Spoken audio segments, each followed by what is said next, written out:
মাছটাকে আগের থেকেই ধুয়ে পরিষ্কার করে রেখে দিয়েছিলাম। 2 চামচ হলদি গুঁড়ো দিয়ে দিলাম,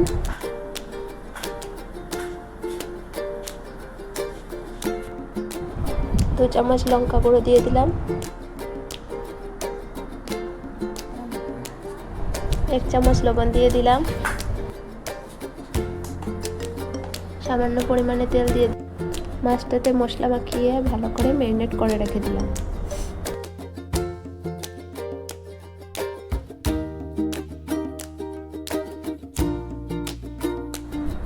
মাছটাকে গরম তেলে ছেড়ে ভেজে নিলাম। মাছটাকে নাড়িয়ে লাল করে ভেজে নেব।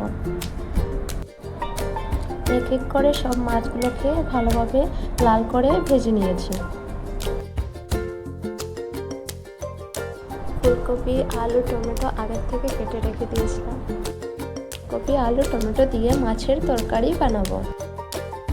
কুচি কুচি করে পেঁয়াজ, রসুন, আদা বাটা, শুকনো লঙ্কা দিয়ে দিলাম।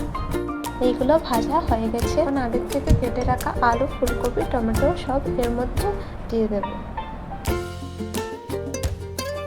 1 চামচ নুন দিয়ে দিলাম,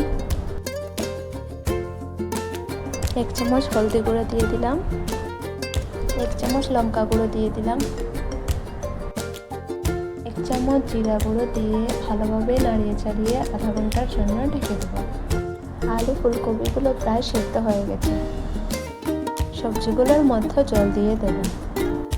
তারপর একটু নাড়িয়ে নেব ভালোভাবে। তরকারি ভালোভাবে ফুটে গেছে। এখন এক এক করে সব মাছগুলো এর মধ্যে ছেড়ে দেব।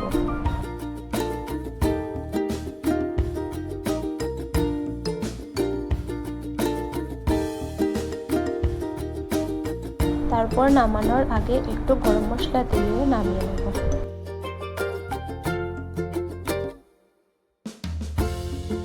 আলু, ফুলকপি, টমেটো দিয়ে মাছের তরকারি তৈরি হয়ে গেছে। এভাবে আলু, ফুলকপি, টমেটো দিয়ে মাছের তরকারি বানিয়ে দেখবেন, খুবই ভালো লাগে। তোমরা কি আলু, ফুলকপি, টমেটো দিয়ে মাছের তরকারি খেতে ভালোবাসো? কমেন্ট করে অবশ্যই জানাবে।